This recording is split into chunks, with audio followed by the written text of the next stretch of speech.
Eu quero convidá-los para nós lermos um texto. Tem 12 versículos, é um capítulo inteiro, mas com 12 versículos. Então, Isaías, não é você, é o Isaías daqui, né? Isaías capítulo 53, né? Eu ia fazer essa brincadeirinha, eu vim preparado para fazer essa brincadeirinha. Isaías, ele ia pensar que é ele, mas é o Isaías da Bíblia aqui, né? Vamos abrir? Se você tiver no celular, fica mais fácil. E no livro Bíblia, está aí para frente de Salmos. Então você está ali no meio da Bíblia, vai para frente. Salmos, Provérbios, Eclesiastes, Cantares, Isaías. O capítulo é o capítulo 53. Capítulo 53 de Isaías. E tudo que vocês cantaram, eu estava prestando atenção e cantando junto, vai ficar mais fácil de compreender, por causa das letras das músicas, né? Quero, antes de começar, trazer a minha gratidão, né, ao reverendo Isaías e também ao conselho da igreja, trazendo um abraço lá de Botucatu. Também sou pastor na congregação de Pardinho e do sítio Bruder também. Bem assim, bem antigo, bem histórico, né? E eu agradeço a Deus de estar aqui esta noite, né? O que é isso aqui que vocês estão vendo? É como que chama isso aqui? Credo, gente. Letra P. Não, aqui é um púlpito, esse aqui. Começa com P também. É um palco. Hoje nós vamos falar sobre o palco do amor de Deus. O palco do amor de Deus. Quando você olha para esse palco aqui, eu amo palco, porque eu amo cantar, fazer palhaçada, teatro. Essa é a minha praia, pregar. Eu perdi a conta de quantos palcos eu já estive. Não sou profissional, mas eu já estive em muitos palcos. Já cantei música sertaneja, canto música popular, canto gospel, imito as pessoas, igreja a vida inteira. Mas é gostoso olhar para um palco desse, não é? É uma delícia, é gostoso, dá vontade de estar aqui, né? Amo música também, então ver os irmãos tocando os louvores e cantando com toda a emoção, essa cruz tão bonita, inspira a gente. Agora, o palco do qual a gente vai falar hoje é um palco que, embora ele seja o palco do amor, se vocês tivessem a visão desse palco do qual a gente vai falar hoje aqui, vocês não iam aguentar, nenhum de nós íamos aguentar. A gente ia virar o rosto, como o próprio texto diz. A gente ia ficar tão assustado que a gente não daria conta, e eu diria talvez nem por segundos, de fixar o olhar nesse palco, o palco do amor de Jesus. O palco do amor de Deus. Pode ficar sentado mesmo e acompanha comigo a leitura de Isaías, capítulo 53. E veja o quanto Deus amou e ama a gente. Olha o que diz aqui. Quem creu em nossa pregação? E a quem foi revelado o braço do Senhor? Porque foi subindo como renovo perante ele e como raiz de uma terra seca. Não tinha aparência nem formosura. Olhámo-lo, mas nenhuma beleza havia que nos agradasse. Era desprezado e o mais rejeitado entre os homens. Homem de dores e que sabe o que é sofrer. E como um de quem os homens esconde o rosto, era desprezado e dele não fizemos caso. Certamente ele tomou sobre si as nossas enfermidades e as nossas dores levou sobre si. E nós o reputávamos por aflito, ferido de Deus e oprimido. Mas ele foi traspassado pelas nossas transgressões e moído pelas nossas iniquidades. O castigo que nos traz a paz estava sobre ele, e pelas suas pisaduras fomos sarados. Todos nós andávamos desgarrados como ovelhas, cada um se desviava pelo caminho, mas o Senhor fez cair sobre ele a iniquidade de todos nós. Ele foi oprimido e humilhado, mas não abriu a boca. Como cordeiro foi levado ao matadouro, e como ovelha muda perante os seus tosquiadores, ele não abriu a boca. Por juízo opressor foi arrebatado, e de sua linhagem quem dela cogitou? Porquanto foi cortado da terra dos viventes, por causa da transgressão do meu povo foi ele ferido. Designaram-lhe a sepultura com os perversos, mas com o rico esteve na sua morte, posto que nunca fez injustiça, nem engano algum se achou em sua boca. Todavia, ao Senhor agradou moê-lo, fazendo-o enfermar, quando der ele a sua alma como oferta pelo pecado, verá a sua posteridade e prolongará os seus dias, e a vontade do Senhor prosperará nas suas mãos. Ele verá o fruto do penoso trabalho de sua alma e ficará satisfeito. O meu servo, o justo, com o seu conhecimento, justificará a muitos, porque as iniquidades deles levará sobre si. Por isso, eu lhe darei muitos como a sua parte, e com os poderosos repartirá ele o despojo, porquanto derramou a sua alma na morte. Foi contado com os transgressores, contudo, levou sobre si o pecado de muitos, e pelos transgressores intercedeu. Aqui está parece que a gente está vendo a imagem, né? Aqui está uma descrição do horrível palco do amor de Deus por nós. Por mais esquisito que essa frase possa parecer, parece uma contradição, né? Amor é uma coisa muito linda. Na realidade, o único dogma que Jesus nos ensinou, ele resumiu tudo no amor. Uma vez perguntaram para Jesus assim, e tentando fazer pegadinha com ele, porque vocês sabem que tem dois tipos de pessoas que chegam num professor, num mestre e quer fazer uma pergunta. Vocês sabem disso, né? Tem o aluno que quer aprender de verdade e ele chega e fala assim, professor, tenho uma dúvida, e ele tem mesmo aquela dúvida, mas tem uns bem peraltinhas, né? Eu sou professor também. Você sabe que a pessoa está te perguntando para ver se você sabe. Né, Isaías? Quantos que chegam em você e falam, vamos ver se o Isaías sabe mesmo, né? Não é assim? E com Jesus faziam isso muitas vezes com maldade. Sabe quem fazia? Os líderes religiosos da sua época. E uma vez perguntaram uma coisa muito difícil para um judeu responder. Era como encontrar uma agulha num palheiro. A pergunta foi a seguinte, viu? Qual é o maior de todos os mandamentos? Hoje você responde isso com a maior tranquilidade. Você fala, não é tão difícil assim, mas é porque você tem a Bíblia, você tem pastor, você tem igreja. Você já ouviu isso milhares de vezes.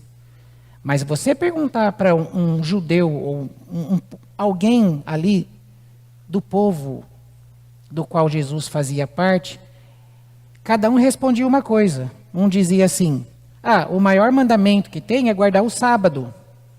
O outro dizia, é não adulterar. O outro dizia, é dar o dízimo de tudo. Talvez o outro responderia assim, é a gente cumprir todas as festas religiosas da nossa religião. Enfim, cada um ia dar uma resposta diferente. E quando perguntaram para Jesus, qual é o maior dos mandamentos que existe? Dentre todos, eram muitos. Não pensa que eram só os 10 mandamentos, eram muitos mandamentos. Jesus respondeu o seguinte, o maior mandamento é, ouve Israel, o Senhor teu Deus é um. Amarás ao Senhor teu Deus de todo o teu coração, de toda a tua alma, de todo o teu entendimento e de todas as tuas forças, e ao teu próximo como a ti mesmo. Jesus resumiu toda a Bíblia, resumiu a importância da vida mesmo em si. É por isso que o mundo está do jeito que está. Porque esse mandamento não é fácil de cumprir. E nem foi fácil para ele. Ele era puro amor. Não diz João qual é o versículo mais fácil de decorar na Bíblia sobre Deus? Lá em João. É quando ele diz assim, Deus é amor. Três palavrinhas. Deus é amor. Foi a melhor definição dentre todas as que são importantíssimas que alguém que disse, que viveu com ele, o discípulo amado, que ele colocava a cabeça no ombro de Jesus, quando pediram para ele definir quem é Deus aí, e ele, por conhecer a Jesus, respondeu, Deus é amor. Esse palco, como eu falei aqui no começo, pode virar as costas, não tem problema, ele é lindo, maravilhoso. É gostoso estar num palco de uma igreja desse aqui. É gostoso a gente ir num teatro que a gente gosta. É gostoso assistir, né, um concerto musical, uma orquestra.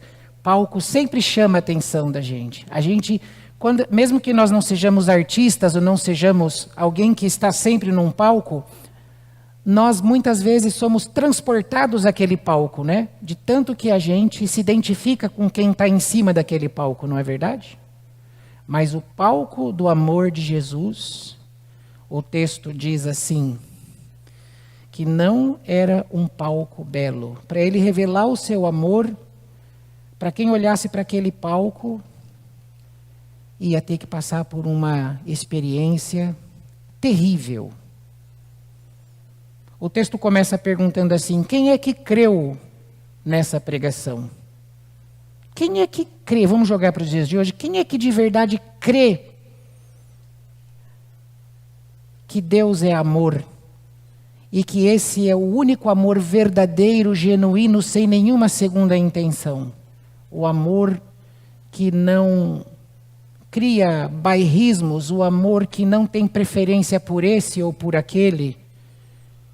Quem é que de verdade crê num mundo de tanta violência, de tanta guerra, de tanta maldade, de tanta mentira, que de fato existe um Deus todo-poderoso, criador de todas as coisas, e que a característica maior dele, que o que o identifica e que faz ele ser Deus, é porque tudo que ele fez e faz, tudo que ele fala, é movido pelo amor que ele mesmo tem e que ele mesmo é. Resposta à pergunta, quem creu em nossa pregação? Resposta, quase ninguém. A Bíblia não fala que é ninguém, mas quase ninguém. Na época foi mencionado aqui o Noé, né?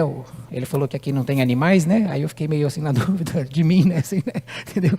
Mas na época de Noé, quem que creu na palavra de Deus? A maioria ou a minoria? A minoria. A família de Noé creu, foi colocado numa arca, né? E o mundo daquela época pereceu, está lá em Gênesis, né?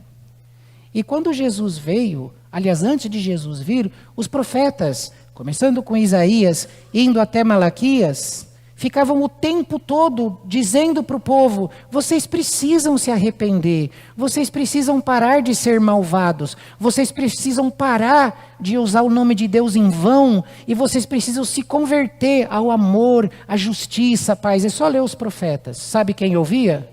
A minoria. E houve casos em que ninguém ouvia. Jeremias, por exemplo, o profeta chorão, é o profeta que é conhecido como profeta chorão, porque Jeremias pregava e não teve um convertido, a não ser ali um secretário dele, o tal do Baruque, que estava junto com ele ali, mas ele não teve ninguém que aceitava as suas palavras em nome de Deus, tanto que ele escreve um livro chamado Lamentações, onde ele só chora. Sabe o que é Lamentações? Ele chora, chora, chora, chora, porque ele sabe que o povo vai colher as consequências de rejeitar a graça e o amor de Deus. Aí no meio de Lamentações que tem aquela pérola que ele fala, as misericórdias do Senhor são a causa de não sermos consumidos, porque o seu amor se renova todas as manhãs por nós, o seu amor é fresquinho, se renova. Então, no meio da sua choradeira, também talvez da sua frustração, porque é uma frustração a gente estar num palco seja pregando o evangelho, seja um ator fazendo a sua peça, um cantor fazendo o seu show, alguém, uma orquestra, e ninguém está nem aí. Ninguém está ligado. Hoje você vai num teatro, não estou falando de igreja, você vai num teatro, você vai em algum evento, tem um monte de gente não prestando atenção no que está acontecendo. Está no celular, está conversando do lado, está atrapalhando. Porque a pessoa não se transfere para aquele palco. E muitos não fazem assim também com Jesus. Não fizeram e não fazem. Por isso que ele pergunta, quem creu na nossa pregação? O Antigo Testamento responde, quase ninguém. O Novo Testamento responde também, poucos. Quando João disse assim, veio para o que era os seus. Jesus veio para o que era os seus. Sabe aquela bandeira que a gente está vendo muito aí na televisão de Israel? Não se engane, tá? Até hoje, poucos são daquele país que confessam Jesus como vocês confessaram aqui hoje à noite. Pouquíssimos, porque João disse, veio para o que eram os seus, mas os seus não o receberam, mas a todos quantos o receberam, deu-lhes o poder de serem chamados filhos de Deus, aos que creem no seu nome. Então não pensa que Jesus é querido por todos.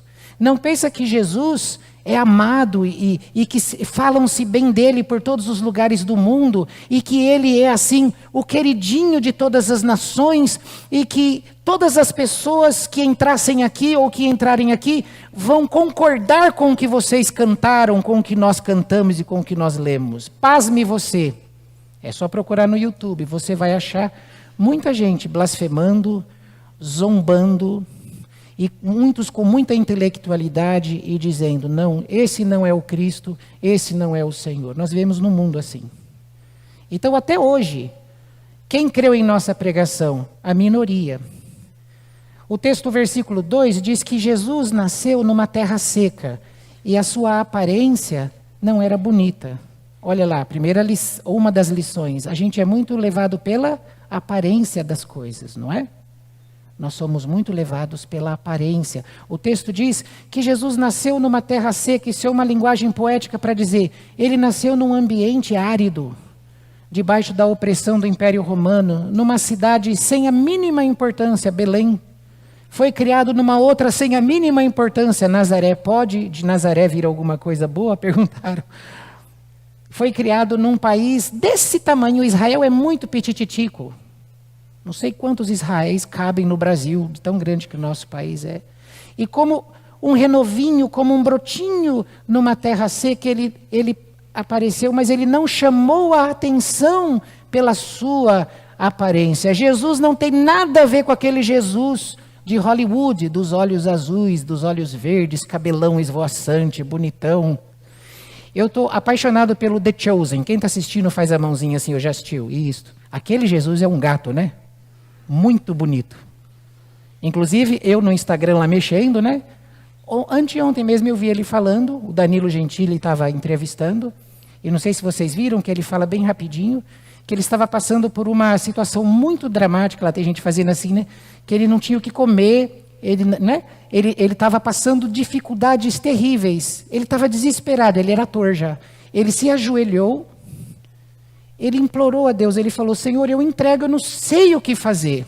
Aí um cara liga para ele e fala assim, viu, a gente está fazendo uma série aí, eu quero que você seja Jesus, olha que bem, se arrepia. E ele tem dado testemunhos que Deus tem trabalhado. Alguns falam que ele... Aí um monte de gente fala uma coisa, né? Mas eu estou acreditando no que ele fala, que Deus tem movido o coração dele. Esse cara tem me chamado muita atenção, esse ator. Entretanto, eu fico pensando assim, Jesus é... de maneira imensurável, né? Como que eu posso falar assim? Numa potência que não dá para medir. Se ele é maravilhoso como ator, como pessoa, simpático, Jesus, então, imagina o verdadeiro Jesus. Mas Jesus não chamou atenção pela sua aparência. Não chamou atenção por riqueza, porque ele nasceu num lar pobre. Ele não chamou atenção por nenhum curso que ele tenha feito de faculdade, de universidade. Sabe o quê? que fez alguns aceitarem a Jesus? O seu amor. Quando ele abria a boca, quando ele falava, tudo mudava. Por isso, quando você fala assim, a palavra de Deus, sabe o que é a palavra de Deus? Lógico, eu sei que você se refere e fala assim, abra na palavra de Deus, você já pensa na Bíblia, né? Mas antes de a Bíblia ser a palavra de Deus, a Bíblia só é a palavra de Deus, grava isso que eu vou te falar, porque é nela que está registrado e escrito a história desse Jesus. E é uma história de muito sofrimento, de muita angústia. A palavra de Deus só é palavra de Deus porque ela revela Jesus. Se a história de Jesus não estivesse aqui, ela não seria a palavra de Deus, com Moisés, com 10 Testamentos, Novo Testamento, Antigo, tudo. Inclusive, vai aí um pensamento para a gente levar para casa. Cuidado, não deixe de falar da morte e da ressurreição. Se possível, todos os cultos. Uma pessoa que eu conheço, que eu não vou falar quem é, mas eu sei quem é e sei de que igreja ela é, disse que uma vez ela foi numa igreja 1 ano e meio, ela frequentou uma igreja 1 ano e meio. E ela frequentou. Caiu a ficha um dia e ela falou assim, nossa, faz 1 ano e meio que eu não ouço falar de Jesus. Ela ouviu de tudo, de Sansão, de Davi, de Abraão, de Sara, não sei o quê, de tudo, cantavam de tudo e não falavam da morte e da ressurreição de Jesus. E o apóstolo Paulo vem nos dizer assim, que o evangelho em Coríntios, o resumo do evangelho, centra-se aqui, porque o que eu recebi do Senhor, isso eu também vos entreguei, que Cristo morreu pelos nossos pecados, segundo as Escrituras, e que ressuscitou ao 3º dia, segundo as Escrituras. Ele não enrolou, ele foi no centro. Então toda a igreja que tiver cruz, pastor, igual eu, né, igual Isaías, que tiver ministério de louvor, gravata, paletó, no gravata, tiver tudo, e você perceber que ela não fala da morte de Jesus pelos nossos pecados e da ressurreição, não é igreja cristã. Não é igreja cristã. Jesus sabe o que é sofrer. Você está sofrendo, ou você conhece alguém que está sofrendo, você já sofreu. Eu não vou perguntar, é besteira perguntar quem não sofre, né? Mas ou você já sofreu, ou está sofrendo, e isso não é praga, tá? Ou você vai sofrer, ou conhece alguém que vai sofrer. Por que muitas pessoas rejeitam a Jesus? Quem creu em nossa pregação? Porque receberam a imagem de um Jesus super-homem, super-herói. Aceite a Jesus e tudo vai dar certo. Aceite a Jesus, você vai trocar de carro. Aceite a Jesus e você vai ganhar mais dinheiro. Aceite a Jesus, seus relacionamentos vão ser resolvidos. Jesus Tabajara, lembra daquele programa da Globo, né? Tabajara, né? Jesus Tabajara. E o texto diz aqui que não, Jesus nos abençoa sim, Deus nos abençoa, mas ele era homem de dores, que sabia o que é padecer. Os homens escondiam o rosto dele, ele foi desprezado e não fizeram caso dele. Você imaginou um Jesus assim? O do The Chosen, a gente se apaixona, né? E ele faz muito bem o papel. Mas o Jesus da Bíblia, pela maioria, ele foi desprezado. Ele foi evitado. O texto diz no versículo 3, era desprezado e o mais rejeitado entre os seres humanos. Olha, Jesus foi o mais rejeitado homem dos seres humanos. Por quê? A aparência dele não chamava atenção. E então vamos aprender, não é pela aparência que a gente agrada a Deus. Deus quer ver o coração. Outra coisa importante aqui, nessa noite que antecede, né, alguns dias que antecede a Páscoa, é que o texto nos dá certeza do que ele fez por nós e do porquê que ele fez por nós. Olha que diz o versículo 4, certamente, é uma palavra assertiva, né, enfática, né, certamente. Eu queria dizer para você o seguinte, estou dizendo, né? Jesus experimentou durante a sua vida inteira, e especialmente no momento da cruz, ele absorveu no seu corpo, Pedro fala isso, que ele levou no madeiro, no seu corpo, e pelas suas chagas, por causa do que ele sofreu, nós somos sarados, nós fomos curados. Naquele momento da cruz, que ficou tudo escuro, lembra? A terra ficou em trevas, era ainda ali 3 horas da tarde, mais ou menos, tudo ficou escuro. Aquele homem que estava na cruz, era o próprio Filho de Deus, e o próprio Deus que se fez carne. E ele, quando morre daquela forma, ele toma sobre si, ele sofre sobre si toda a dor dos seres humanos do planeta Terra. O meu avô acreditava assim, você conheceu o meu avô, seu Anacleto? O meu avô, ele acreditava dessa forma, ele dizia assim, quando Jesus morre na cruz, ele sente a agonia, não é da morte que muitos outros sofreram também, porque muita gente morreu nesse mundo com agonia, não é? Mas a de Jesus é diferente, porque ele toma sobre si naquelas horas todo câncer, toda AIDS, toda dor de coluna, toda dor de cabeça, toda enxaqueca, toda humilhação, todas as dores, não só físicas, mas morais e espirituais de toda a humanidade. Ele experimenta o que é o castigo, o que é o inferno na pele de quem matou, de quem roubou, de quem violentou, de quem mentiu. Ele recebe, o texto é quem diz isso. Certamente ele tomou sobre si as nossas enfermidades, as nossas dores levou sobre si. Olha lá, versículo 5, ele foi traspassado pelas nossas transgressões, moído pelas iniquidades. Depois, mais para frente, ele não falou nada, ele não ficou discursando. Espera aí que eu tenho mais uma pregação para fazer. Não, o texto diz que, como uma ovelhinha muda que é sacrificada, ele foi oprimido, humilhado, mas ficou quietinho, não abriu a boca. Foi levado ao matadouro como um cordeirinho. Tosquiaram ele, judiaram de Jesus. Mas não se achou na sua boca, nem naquele momento, nenhum palavrão, nenhuma maldição, nenhum xingamento, nenhuma raiva, nem ódio. Pelo contrário, ele falou assim, Pai, perdoa-lhes, porque eles são sem noção. Eu gosto de falar assim, que povo sem noção. Em outras palavras, Pai, derrama o teu perdão e a sua graça para quem está fazendo mal para mim, porque eles não sabem o que fazem. Não é que eles não sabiam que eles eram maldosos, mas eles não tinham noção da profundidade do pecado. O nosso pecado é igualzinho. O pecado que nós cometemos, seja qual for, ele custou todo esse sofrimento de Jesus. O pecado é uma coisa horrível. Assim como a morte de Jesus foi horrível, o seu e o meu pecado é horrível também, não é brincadeira. Mas aí, o texto vai dizendo, e eu vou me aproximando da parte boa, porque o evangelho é chamado de evangelho, sabe o que significa evangelho, né? Quem sabe o que significa a palavra evangelho?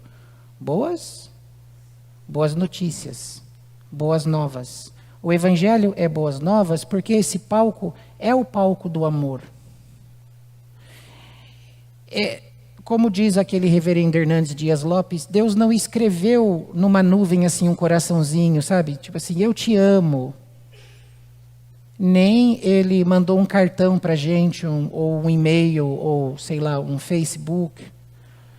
Não, ele demonstrou o seu amor se comportando como ele sempre se comportou, como Cordeiro de Deus, como ovelha mansa, manso e suave, Jesus está chamando. Jesus é doce.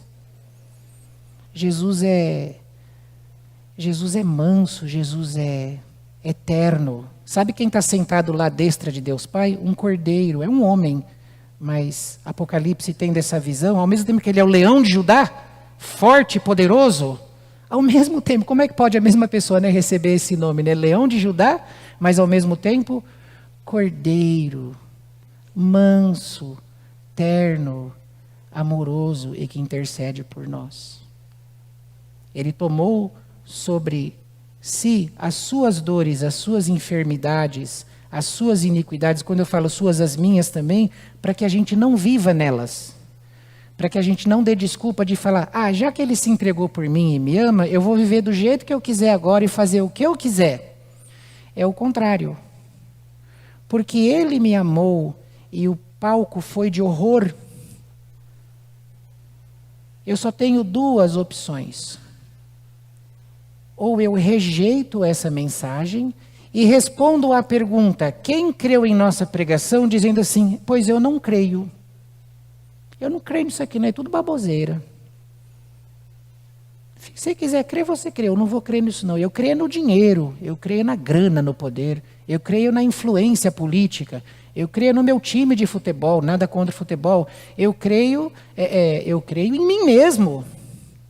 Eu não preciso me arrepender. Eu não preciso da cruz de Cristo, porque eu dou conta do recado. É só eu ser bom. Ou é só eu obedecer 10 regras que vai dar tudo certo. Não. Isso é rejeitar a cruz, isso é rejeitar a mensagem da cruz. Para você entender um pouquinho mais, tem várias cenas, com essas enchentes que estão tendo no Brasil todo. Não sei se você tem acompanhado, mas não é dessas vezes. Faz pouco tempo que eu vi essa cena na televisão. Um pouco triste, mas eu vou falar. Então estava tendo aquela enchente numa cidade, né? Aquela correnteza, tudo, e mostra um homem, ele é filmado na televisão.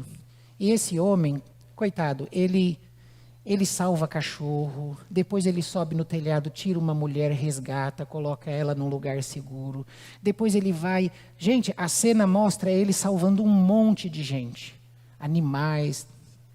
Aí a cena é muito triste, porque no fim, o que acontece? A correnteza leva ele, a televisão mostra ele desaparecendo. Ele deu a vida dele, arriscou a vida dele em favor e perdeu a vida, ganhou a vida eterna, com certeza, porque ele imitou a Jesus, né? Mas ele perdeu a vida dele ali no meio daquilo. Eu sei que é uma comparação não muito rica, mas de Jesus é muito mais profunda. Ele, diz o texto, se entregou por nós. O texto diz assim, que ele derramou a sua alma na morte. Ele derramou a sua alma na morte. Aí você fala, e agora o que eu faço? Como que eu respondo essa pergunta, então? Quem creu na nossa pregação? A segunda opção que você tem, porque não tem 3 opções. Ou você rejeita o evangelho de Jesus Cristo e cria um outro, que não existe, Paulo diz que não há outro evangelho. Ou você diz, eu declaro falência. Não vou ficar tentando mais me enganar nem a mim mesmo, nem aos outros, nem a Deus. Declarar falência é dizer assim, eu não posso me salvar, eu não sei nadar na correnteza. Eu preciso de um salvador. Eu preciso de um substituto. Eu preciso de alguém que olhe para o meu passado. Eu, Carlos, que estou aqui, passo um monte de coisa na minha cabeça sobre a minha própria vida de pecado. Vocês nem imaginam. Não tem vergonha de falar não é hipocrisia não. Vocês nem imaginam o quanto eu já pequei. E peco, né? Porque a Bíblia diz que todos nós, não é verdade? Todos nós, quem disser que não tem pecado é mentiroso. Mas eu já aprontei tanta coisa que eu não mereço estar aqui hoje. Não estou fazendo demagogia, fazendo charminho nenhum. Eu sei disso. Eu e Deus. Eu não mereço estar aqui. Eu estou aqui pela pura misericórdia desse Deus. E sei que você também está em pé e está aqui hoje, só pela graça de Deus. Então, quando a gente coloca o nosso... Você está recebendo essa mensagem hoje à noite, para você saber que o amor de Deus é tão grande por você, que o perdão de Jesus é completo. E ele passa a sua vida a limpo. Quando Jesus olhou para aquele paralítico, que fizeram um buraco no teto, lembra? E os seus amigos que o amavam tanto, está lá no The Chosen também, né? Desceu aquele homem no meio, paralítico, fizeram o maior esforço, Jesus estava pregando, daqui a pouco ele... né? Ele viu aquela cena, ele não ficou bravo, você atrapalhou minha mensagem, né? Não, ele olhou para o moço e falou assim, filho, eu imagino o carinho com que Jesus falou, filho, ele nem conhecia o moço. Olha, arrepia tudinho aqui, arrepia. Não, deixa para lá, né? Ó, filho, os teus, quem sabe? Não sabe? Filho, os teus pecados estão perdoados. Sabe o que Jesus quis dizer para ele? Não é os pecadinhos que você fez aqui e ali. Todos os teus pecados estão perdoados. Todos os que você cometeu, os que você está cometendo agora e os que você vai cometer. Todos eles estão perdoados. Evangelho é isso, igreja cristã é isso, palco do amor de Deus é isso. Você só ergue a mão e só louva a Deus, e só lê salmos e só canta bonito igual você cantou, se você acreditar nisso mesmo. Se você falar, eu posso viver leve e tranquilo, porque Ele foi traspassado, moído, desprezado, rejeitado, humilhado, cuspido, por causa do amor dele. E isso faz eu viver leve. Paulo chega a dizer que a gente não deve nada para Deus. Você acredita nisso? Paulo chega assim, portanto, nenhuma condenação agora há para os que estão em Cristo Jesus. Estou chegando ao finzinho agora. A Nelly sempre ri quando eu falo isso, ela está rindo lá, tá vendo? Porque ela falou que quando eu falo que eu vou terminar, eu demoro, mas eu prometo que não, tá bom? Vamos lá. Valeu a pena o que Jesus fez? Claro que sim. Durante a história, desde que ele morreu, se a gente tiver certo nos cálculos, 2024 anos atrás, mais ou menos por aí, você já imaginou os bilhões e bilhões de ex-ladrões, de ex-drogados, de ex-prostitutas, de ex-mentirosos, de ex-fofoqueiros, de ex-destruidores da vida que conheceram a Jesus? Você sabia que as cadeias, as prisões, são lugares de muitas conversões de fato? Você sabia que os hospitais, como a Unesp e muitos outros, são lugares onde o Espírito Santo age? Você sabia que os lugares mais improváveis de terra seca é onde Jesus entra e salva mesmo que você se cale? Porque a Bíblia diz, ainda que a gente se calar, as pedras clamarão. Jesus continua, vocês cantaram, acabaram de cantar isso, vencendo vem Jesus, ou você crê nisso ou você não crê. Jesus tem ganhado muitas vidas durante a história, para ele ganhou. Esse negócio, o inferno vai estar cheio. Aí eu falo, que fé é essa que fala que o inferno vai estar cheio? Para com isso. Que Jesus é esse que consegue salvação? Um pinguinho. Os escolhidos de Deus, um povinho desse tamanho. Para com isso. Vencendo vem Jesus. João teve uma visão em Apocalipse que ele viu multidões, milhares de pessoas de todas as tribos, povos e raças. Muitos virão te louvar. Quem sabe? De todas as tribos, povos e raças, muitos virão te louvar. De tantas culturas, línguas e nações, não sabem? No tempo e no espaço virão te adorar. São milhões e bilhões de pessoas que responderam a essa pergunta e responderam. E quem creu na nossa pregação? Que fala assim, eu creio e eu dou a minha vida por isso. Para eu responder a minha última pergunta e entregar de volta para Isaías, o texto diz que valeu a pena. O texto diz que a morte de Jesus valeu a pena. Começa a explicar isso lá no versículo de número 10, na parte 2. Quando der ele a sua alma como oferta pelo pecado... Olha o que acontece. Quando Jesus der a sua alma como oferta pelo pecado, já aconteceu, não é? Ele já morreu na cruz. Olha o que vai acontecer. Ele verá a sua posteridade. Posteridade são filhos e filhas. Ora, Jesus não casou? Falam é que ele casou com Maria Madalena, tem um monte de história por aí, né? Mas segundo as Escrituras, não. A posteridade são todos aqueles que depois serão chamados de seus filhos e filhas, espalhados por todo o mundo. O texto diz que ele verá a sua posteridade e prolongará os seus dias. E a vontade do Senhor, de Deus Pai, prosperará. O que é prosperar? Dar? Certo. Prosperará nas suas mãos. Porque a palavra de Deus diz assim, na Santa Ceia a gente fala assim, né? Que nós celebramos este sacramento, né? Para falar da sua morte até que ele venha. Ué, como é que alguém que morreu vem? Ele vem porque ele não ficou morto. Então a prosperidade, o amor de Deus foi tão profundo, o palco de horror de amor foi tão horroroso, mas esse amor foi tão profundo que não aguentou segurar Jesus na morte. O amor de Deus é tão poderoso que nada o manteve. Alguém que foi crucificado daquele jeito, que morreu daquele jeito horrível, você fala, acabou. Mas aí 3 dias depois, estou adiantando a Páscoa, né? Desculpa se roubei sua pregação. Ele levanta e é visto por tanta gente, e é essa mensagem que é o Evangelho. Ele verá o fruto do penoso trabalho da sua mão. Olha que lindo, olha. Além de mim, né? Ele verá o fruto, Jesus está falando que Jesus verá o fruto do penoso trabalho da sua alma e ficará satisfeito.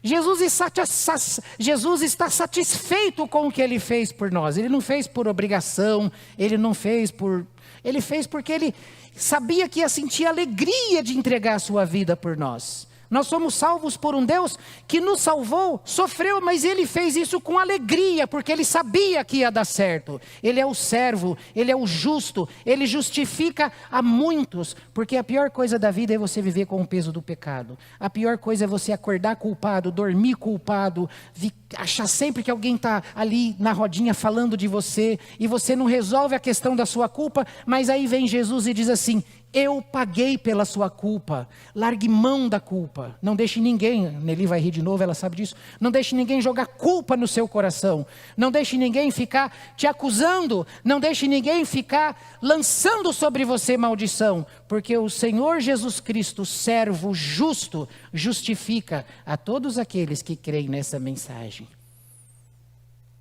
Valeu a pena ou não? Pode ser que tenha gente aqui que diga, para mim não. E pode ser que tenha mesmo, que a gente fala, para mim não, e essa mensagem aí não bateu. E vai ter gente assim, infelizmente. Vai ter gente que vai continuar desprezando e rejeitando a Jesus. Acredite, da sua família muitas vezes, do seu convívio. Mas se você disser assim, eu creio nessa pregação, eu quero dizer para você que assim como a alma do Senhor ficou satisfeita, a sua alma também viverá satisfeita. Porque você é uma pessoa totalmente perdoada por Deus. Você vai pecar, você vai pecar. Eu também vou pecar. Mas a gente não é mais escravo do pecado. Há uma diferença entre pecar e ser escravo do pecado. Quando você pecar, confesse de coração. Peça a graça de Deus para Ele te perdoar e te purificar. E o texto diz assim, levou sobre si o pecado de muitos e pelos transgressores intercedeu. Interceder é orar por. Você sabia o que Jesus está fazendo lá no céu agora? Tomando suco de laranja numa rede assim? Com os anjinhos tudo abanando ele? Não.